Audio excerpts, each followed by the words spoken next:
Stoney. I'm Mike, and we are absolutely here to watch the world burn. In this episode, we're doing 1989's romantic comedy, which has zero romance, zero comedy. 1989's Worth Winning. Based on a novel by Dan Mudanowski. I don't care if I got the name right. It doesn't matter. I'm sure the book sucks. So the screenplay was by Joanne McGibbon and Sarah Perriott. I'm going to assume that's how it's pronounced. I'm going to assume Miss Joanne McGibbon was so ashamed of this film that she doesn't even put her face. I can't even find her picture of her face to post later for when we edit this film. That's how ashamed of this movie she is. But they did write some other movies here. Give me 1 second. We'll find out what she did here. 3 Men and a Little Lady, Runaway Bride, The Starter Wife. None of these movies are particularly good. But they were all very popular, and they were all financially pretty successful. Runaway Bride was a big rom-com for Julia Roberts. 3 Men and a Little Lady was the sequel to a huge hit, 3 Men and a Baby. So, yeah. But let's face it, good movies they were not.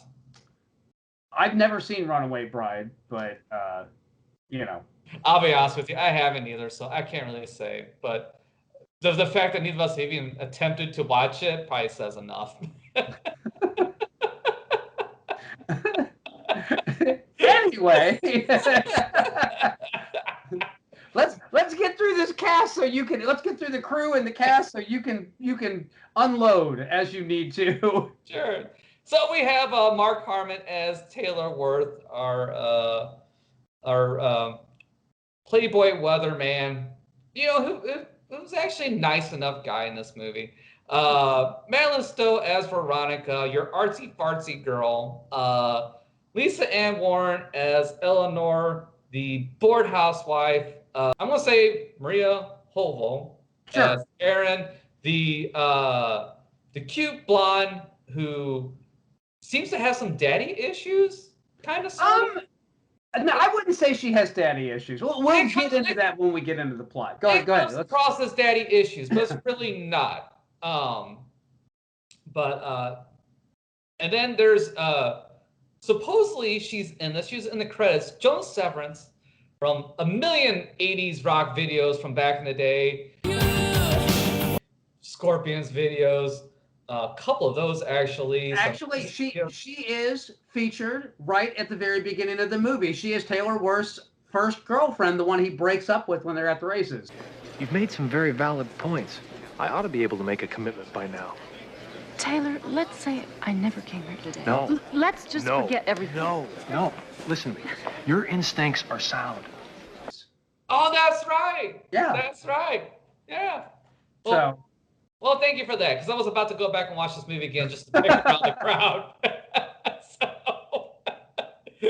So that's our cast. Go ahead. You're not gonna do Ned and his wife, and doesn't matter. No, because Ned's a piece of shit character, and the poor wife, she's only in it for a few minutes, and I won't drag her through the mud with the rest of them. Well, fair enough. But she may only be in there for a few minutes, but she's kind of a pivotal character within the plot of the film. Go ahead, buddy. Well, I got no shame. I enjoy this movie. I'm not even going to lie about it. I have seen this movie multiple times, and I offer this as rebuttal to Summer School because I actually do find this to be a charming, funny movie. But the story is Taylor Worth, who is the ultimate 80s man. This is the man that other men aspire to be. I certainly love women, but I'm no Casanova. I'm just trying to find a woman to get past the critic in me. Remember, circa in 1989. this movie.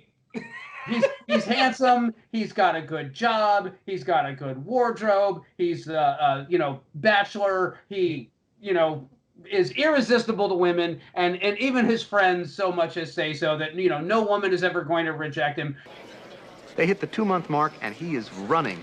It's classic. Reject them before they reject you. No woman is ever going to reject Taylor. So the very beginning of the movie, he is breaking up with his super amazingly hot girlfriend. And, it's basically discussed that, he has a problem with commitment, that they dated for 2 months, therefore Taylor won't commit, so he's got to get out.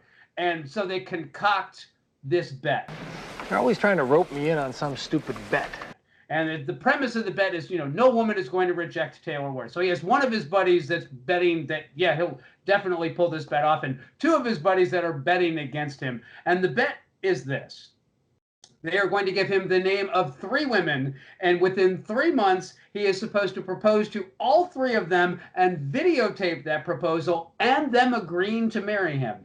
In exchange for this, he gets a original Picasso piece of artwork that is owned by his friend. What he's putting not up, owned by his friend, which is owned by his friend's wife. Yes. That's a fucking piece of shit. Yes. Well, again, he is a piece of shit. I'm not going to deny that. He is an asshole for making that bet and putting that up as the stakes.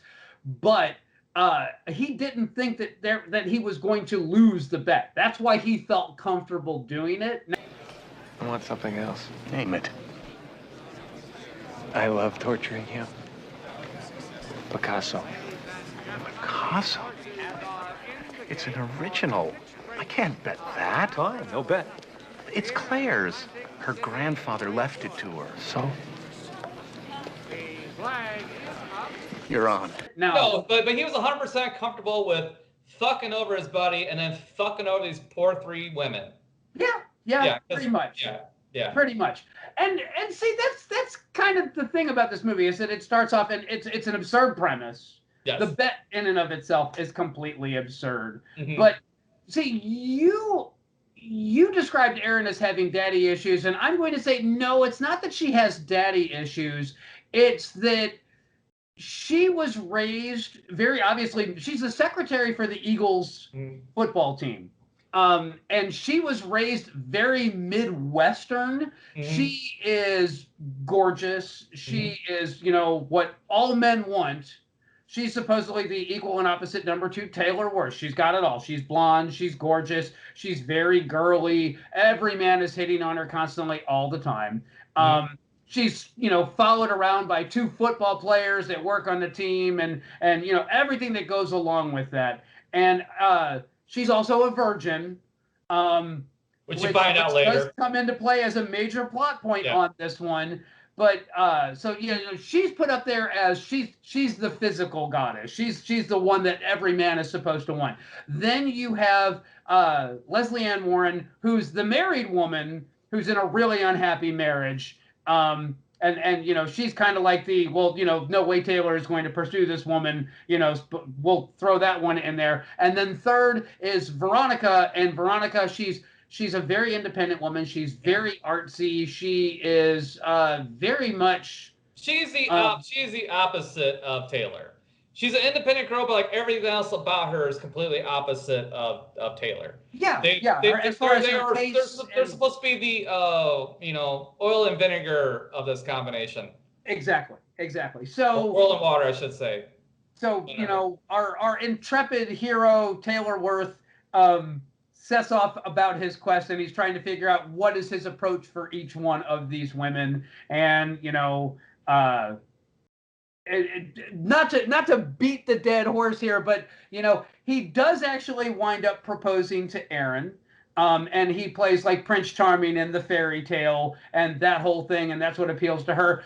With Leslie Ann Warren, she is the neglected housewife, and it may take a while, but Eleanor's going to blossom.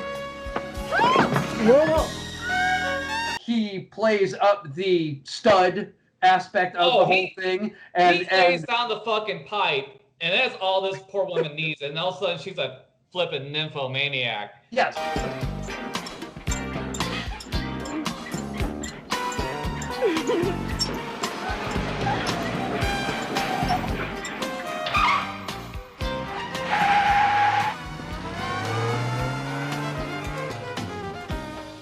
I mean, literally, she cannot get enough. Yeah. So yeah. All she needed was a good dick and yeah. And often. And then you have Veronica, and Veronica has zero interest in Taylor. She just sees him as absolutely not her kind of man whatsoever. And I don't know. I guess she's actually the only one that's like a fully realized character as far as the ladies go in this one. She's the only one that actually is demonstrated to have some depth.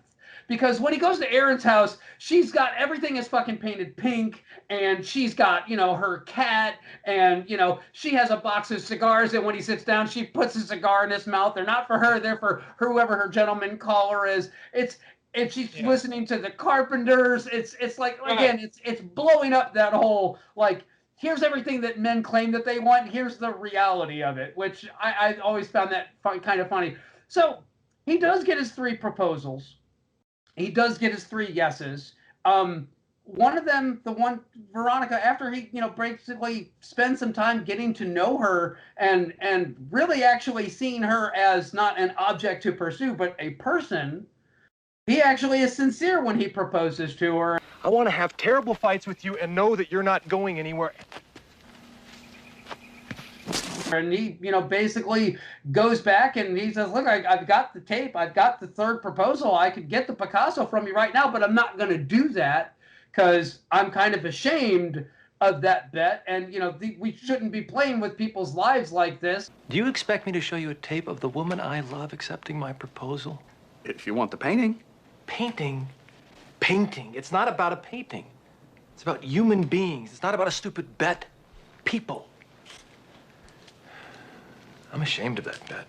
So you think, all right, well, he's going through with the marriage. But it turns out that because the proposals were taped, that his friend's wife discovered the tapes and the bet and knows all 3 of the women that are involved in the whole thing. I will marry you. That's my Taylor. That's my Taylor. And so they conspire to get their revenge on Mark Harmon for this by basically making sure that his wedding day is a complete nightmare and everything goes wrong. And then he shows up and he's got ice cream smeared all over his tux and he walks down the aisle anyway. And he very sincerely says, I didn't think you were going to be here. And they get to the vows and she says, I'd never marry him. And you can bet on it. And walks out of the church. And then the 2 bridesmaids turn around and Taylor, did she say she was going to marry you? And you believed it. It's a bit cruel. It's a bit harsh. Anyway, that, causes Taylor to go into a big depression. Go away. And he's watching his proposal tape to Erin over and over again, and he's obsessing about this girl. And his friends finally show up and say, hey, look, she's really out there. She might forgive you. Maybe you should try asking her. So he shows up to a charity auction where one of her performances is being auctioned off because she's a concert pianist. And he publicly proclaims that he's a complete creep and a bastard, and what he did was completely wrong, but he's totally smitten and in love with her. And she forgives him, and credits roll, and it's happily ever after. Piece of cake. It's wonderful. I enjoyed it. Mike hated it, though. Mike hated everything about this movie. What is it about this movie that you like and admire? I don't get it. Explain to me, because I am completely baffled. I was watching this thing all the time, like, what's so funny about this? What's endearing about this? There's nothing really redeemable about this movie. And I tried really hard to like Mark Harmon. I really did, but it's...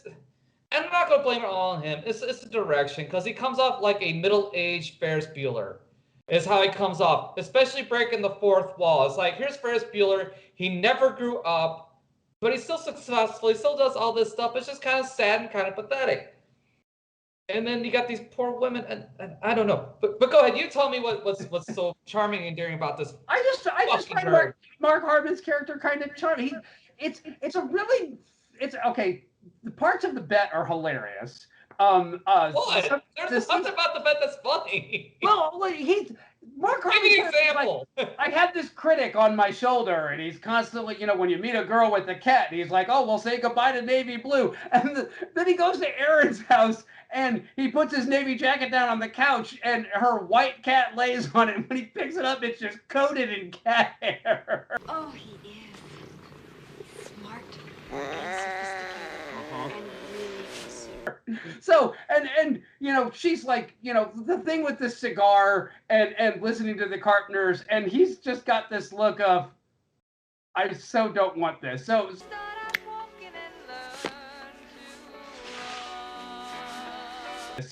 yeah, I find it funny, and I find the humor, a lot of it is in his reactions to this.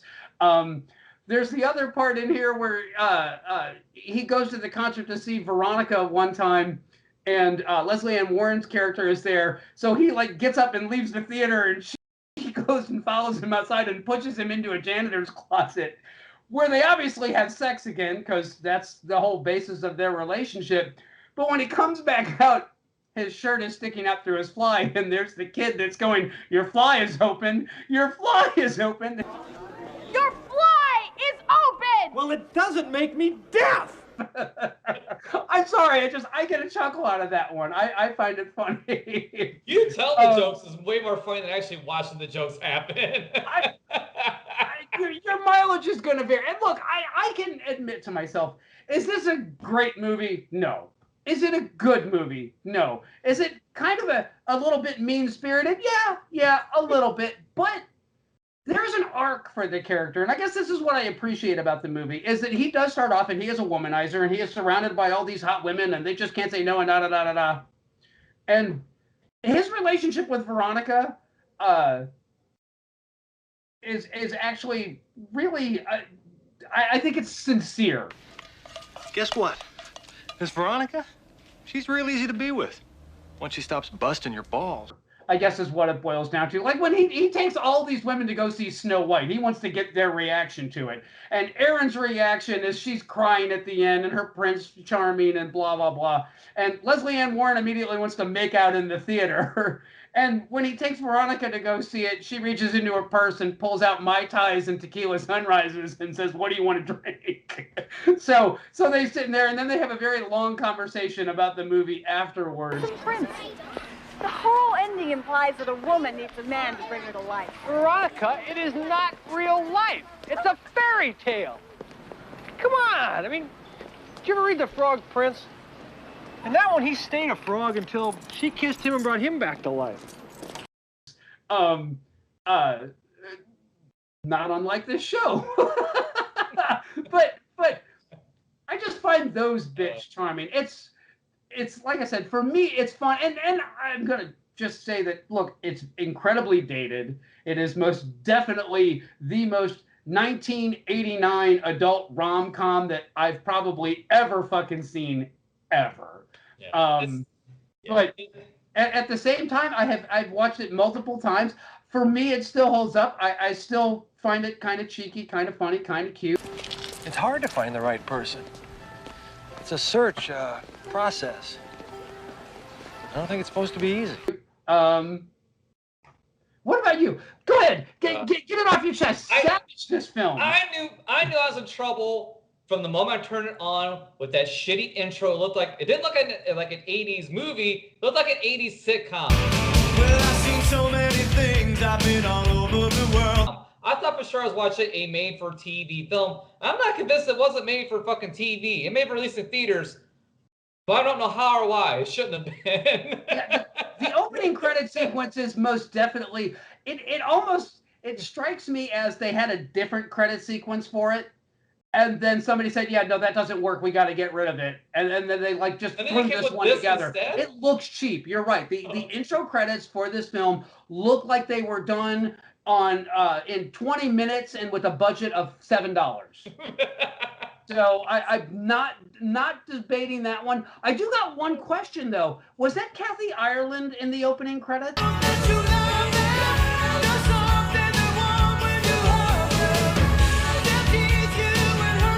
I think so. And so I guess that blew their budget out. I guess they had $1,500 for it, and Kathy Ireland cost $1,397. So yeah, she was hot at that time in 1989. Kathy Ireland was like flipping everywhere. Yeah, absolutely everywhere. Yeah, so She that wanted to was be in awful. movies, but him breaking the fourth wall right away, it was like, really, we're doing this? All right, we'll see where it goes. It never got any better. And then you got introduced to Ned, who's just a D-bag with a capital D. How will I know that they accept your proposals? Videotapes. Yes. Who you know, I guess he's a friend. He's a frenemy. This was before Right. frenemies were a thing, and the term had not been coined yet. But yeah, he is most definitely that guy that, you know, he's a friend of yours, quote unquote, but he's constantly sabotaging you or trying to get one over on you or trying to get something out of you.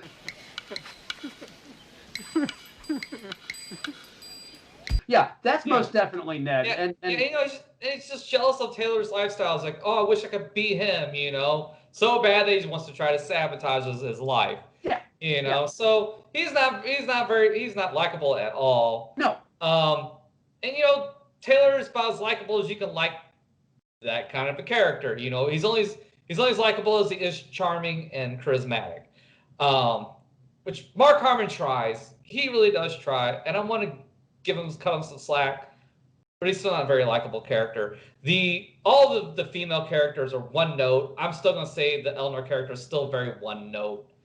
I mean, there really isn't much depth to any of these characters. I mean, they're as deep as a plot to gay porn. So, see, for me, it's like they're one note, but they're one note on purpose. Because again, Erin I understand that there's supposed to be a trope, so you can set up here. You know, here's the bored housewife. Here's the the virginal type of character, the pure, beautiful, all that stuff, and then here's the artsy, independent kind of. I get it, but it doesn't make them interesting or fun or funny. It's just whatever. Who cares?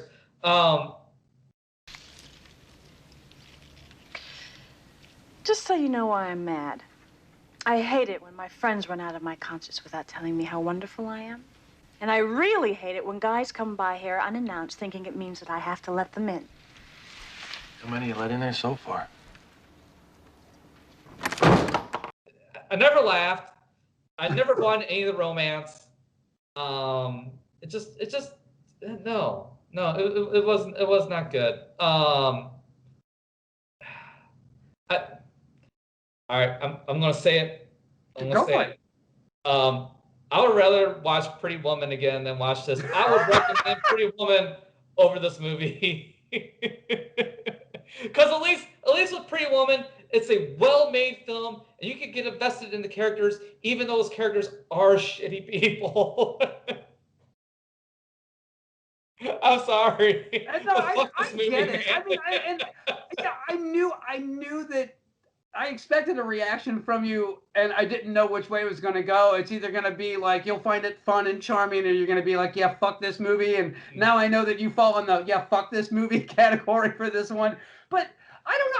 I like I said, I've seen this movie multiple times. I've always found it surprisingly charming. For a romantic comedy, which romantic comedies are almost always the most shallow shit on the planet. And it is almost always not always, but not like always, because I'm gonna give 5 examples of fun. Well, let's see, 1, 2, 3.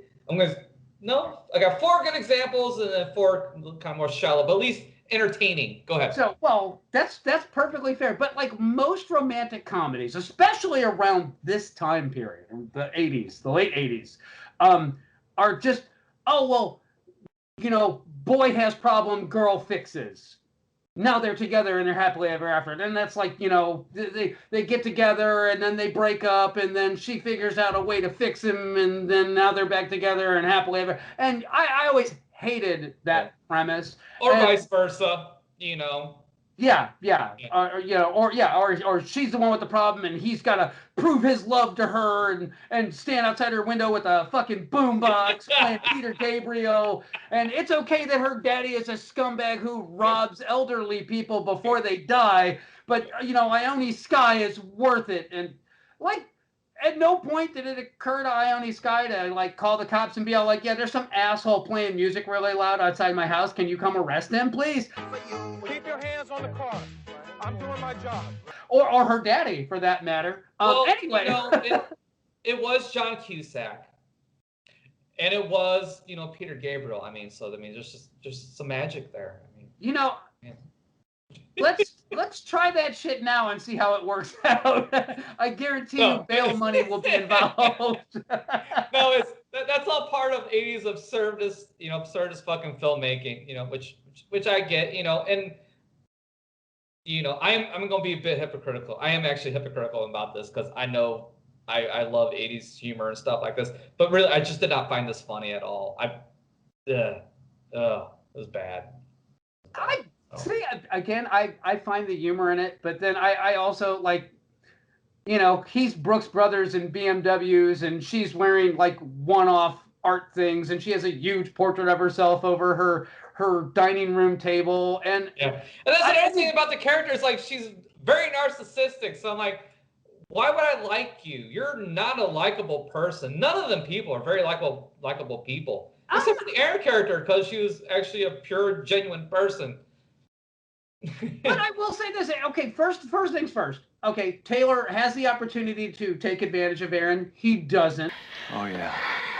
I'm looking at the big picture. What? I'm not a monster. That's a character growth moment.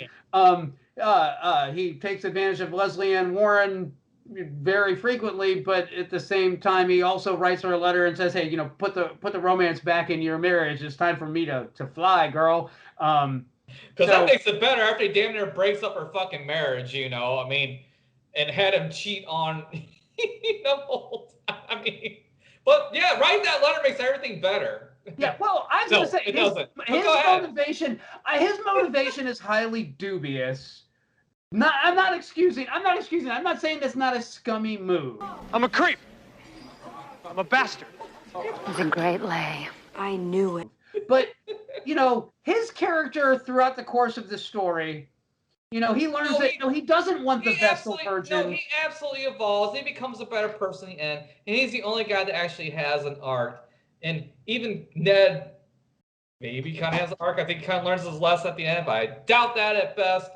See, I guess that's the other thing that I kind of find a little forgiving, because Taylor Worth does have a story arc. His character does evolve throughout the course of the film. He's not the same character that we end up with that we start off with at the beginning. And so you know what? I actually want to take that back. I actually don't think he really actually has an arc. Because let's be honest, did he really change? I mean, he wasn't all that really bad of a person. And really the only reason he did any of this was because of a bet from his buddy. If he never got a bet from his buddy, none of this ever would have quite happened. And maybe he would have met somebody and fell in love on his own accord. So I don't think he really, I'm going to take that statement back. I don't think he actually really does change a whole heck of a lot. Maybe he kind of learns a lesson, but I think he probably would eventually got there anyway on his own.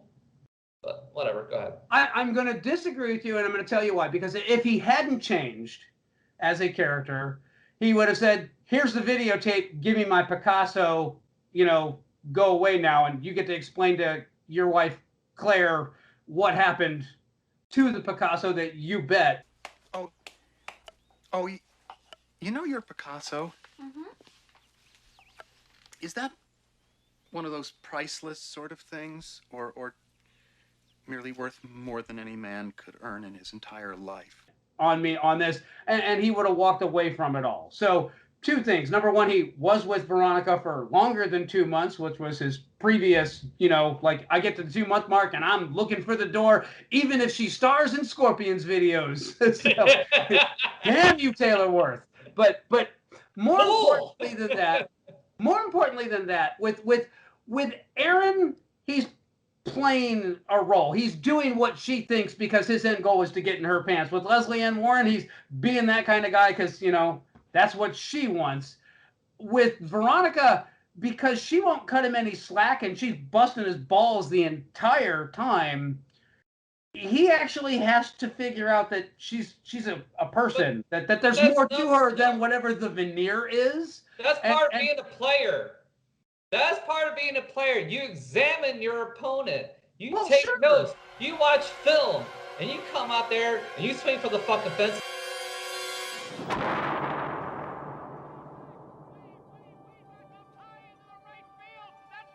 You fucking score, and that's exactly what he does. He is a player. He plays the fucking game. He plays it well. But that's just his character. That's not a fucking revelation.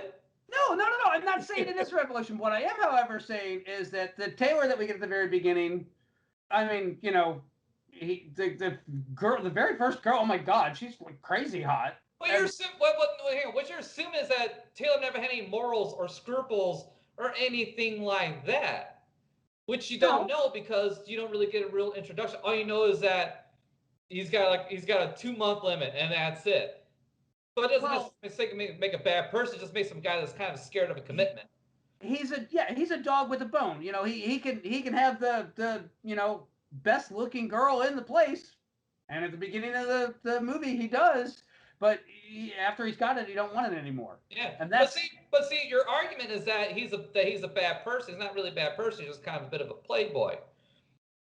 Which in and of itself, you know, is kind of a dickish thing, but he's not like he's not a monster.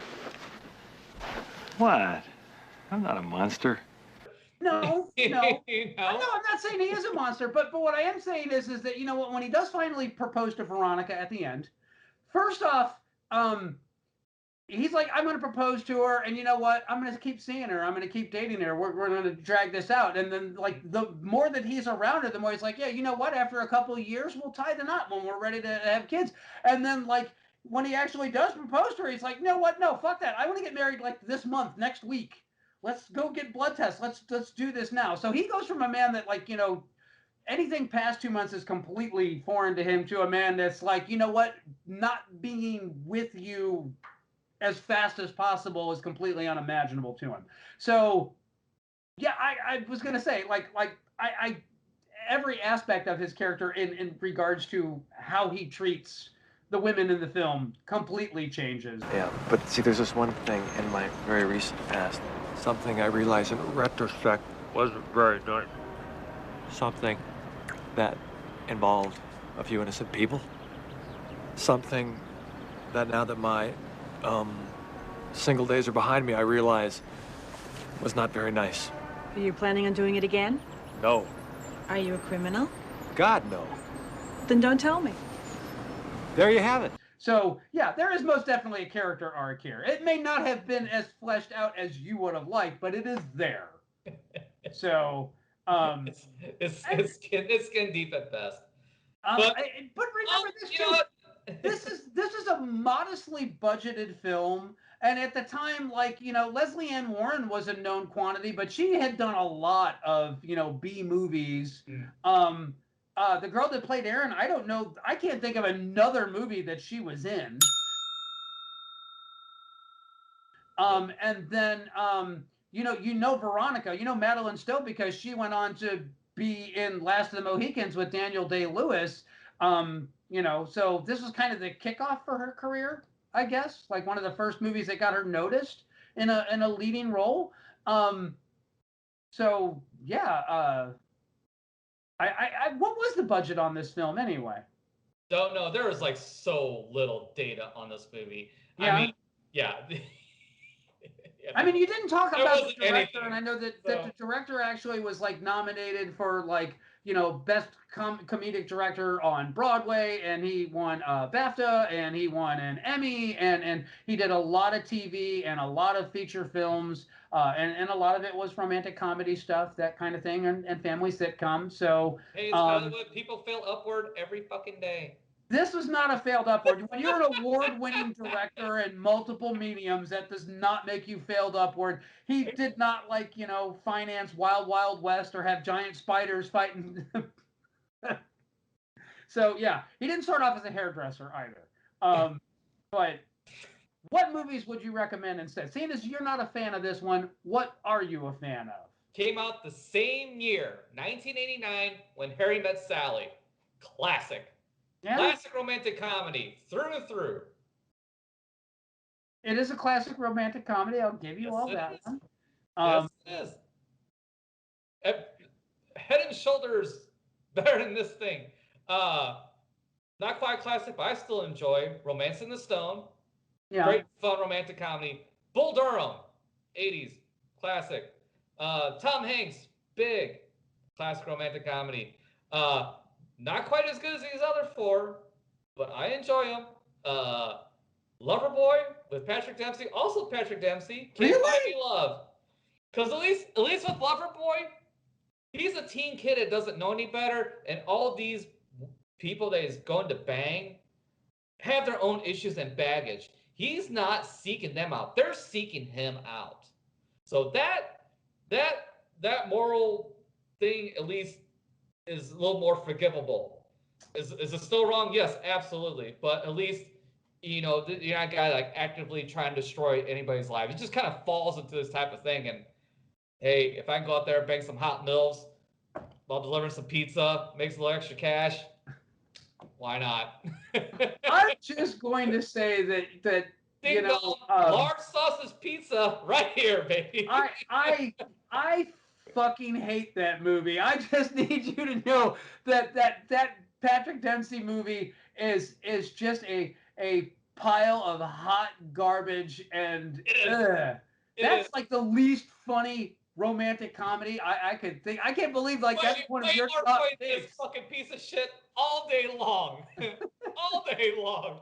And I will say that I don't think Romancing the Stone, it's kind of an action adventure romantic comedy. It's kind of like, Indiana Jones for the ladies, for a female audience. And I enjoy Romancing the Stone quite a bit. What was your third one? Bull Durham. Bull Durham. See, it's a sports movie, yes, but it has more romance and more comedy than this movie does. I'm just going to tell you, and I know that this you're probably going to be shocked by this one. I have tried to watch Bull Durham multiple times. I have never made it through the movie. Well, you say yourself you don't like sports movies. I guess you don't like sports.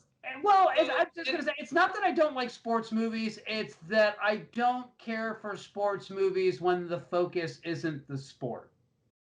So, because as much as you bring up Bull Durham, I'm thinking, I love Major League. I think that's a great Major League. Do what? I hate Major League. Really? Oh my god, that movie's such a piece of shit. But Major League is most definitely a sports movie. The greatest game ever played, Tin Cup. There's a lot of sports movies that I really like.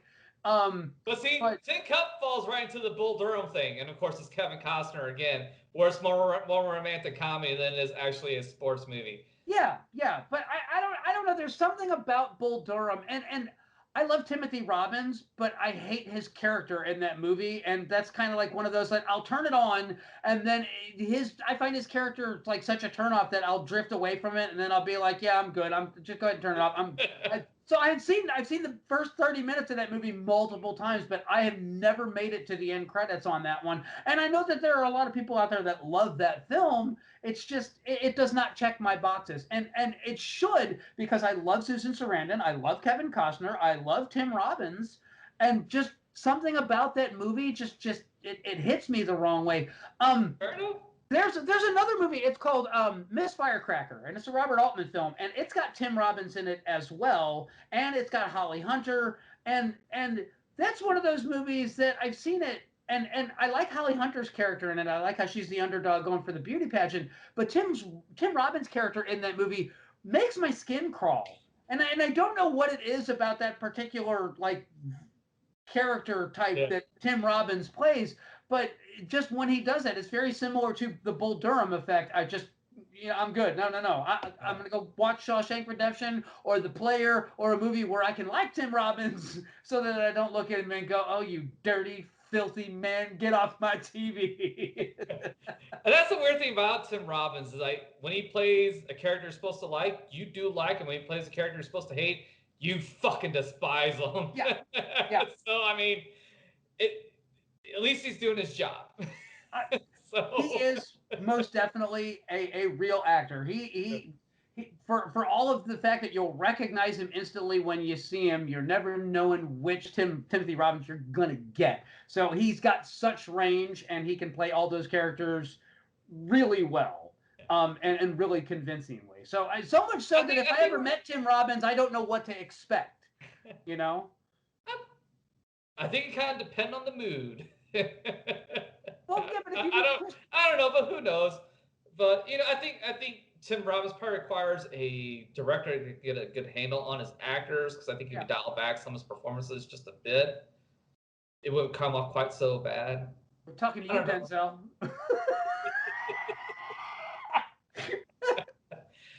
I gave my recommendations for romantic comedy from the 80s. Do you got anything you want to toss in there? Look, this is an outlier for me. This is not like, I'm not like, oh, I love me a good romantic comedy. This is just one of those weird ass movies that I saw it years ago. I've watched it multiple times since then. I've always enjoyed the film. And, you know, seeing as you made me watch Summer School, I made you watch this. So you could kind of consider this payback. You could consider this part 2 of Tony and Mike's Mark Harmon retrospective. You could also say that this movie is a perfect time capsule of how attitudes about women and relationships have changed over the course of the last 30 years. And I think that's probably where I want to pin a pin in it right there, is that this is a real honest portrayal of what being a player or a playboy or an eligible bachelor in the late 80s. It is sincere in that regard. I'm going to say it's not sincere about a goddamn thing. No, I'm going to disagree with you 100%. You don't think? No, there's absolutely nothing sincere or anything about this fucking film. No, not at all. Your mileage will vary. It absolutely will. So. Ladies, anyways, it's on Hulu. You can stream it for free. It's just throw it on, ladies, and watch it. If you're not into it the first 15 minutes, turn it off. But if you see the charm in it, let us know which one of us you agree with it. Don't watch it. Watch When Harry Met Sally. Watch a true classic. Or watch any other things I listed or mentioned. They've already seen When Harry Met Sally. Everybody's seen When Harry Met Sally. That's not a movie recommendation. That's a duh. So I'm just saying. It's like, hey, if you like science fiction, I recommend Star Wars. All right, fair enough. Touche, sir. Ask me. So Mike, what are we watching next? That's a fuck you right back to you. And possibly me. This may backfire. This may totally backfire. But I'm sticking with the summer theme. And we're going to do, I think it's 1997's I Know What You Did Last Summer. Oh, God. Okay. Yeah. So we're doing that. All right. So I guess we'll catch you next time on Tony and Mike watch the world burn right before they gouge their fucking eyes out. Maybe we'll see you next time, maybe not. Well, depends. If I got a patch on, you know what happened.